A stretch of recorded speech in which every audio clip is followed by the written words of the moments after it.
As Casey said, my name is Bob Elwell, and I'm the president and owner of Procad Technologies. We're here today to discuss core shift, material degradation, and managing of multiple vendors, which is a unique problem with as we get into more complex projects.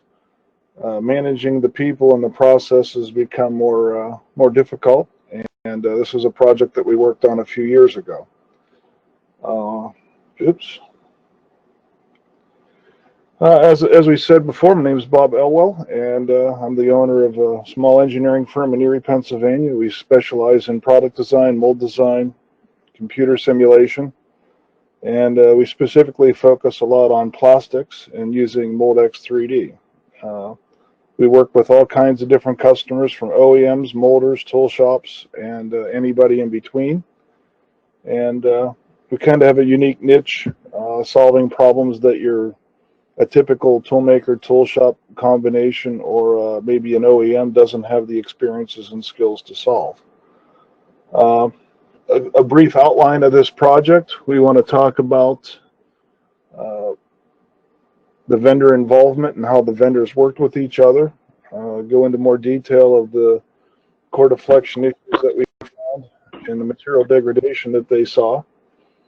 We want to talk about the molding process, how the vendors ran their simulation to validate their processes. The molder still saw molding issues, and the vendors were not able to solve these problems. Then the OEM contacted Procad for additional engineering support, and we reviewed the problem, made recommendations to solve, and using Moldex3D's given us huge help to making this project easier to solve. We want to talk about the vendor involvement. Along with engineering simulation software, vendor interface is very important because you have mold builders, molders, material suppliers, and the like.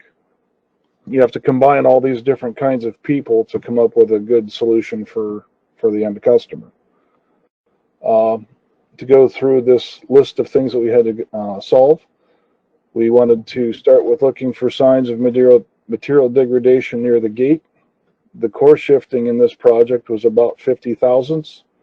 What was interesting about this project, though, the core shift was random.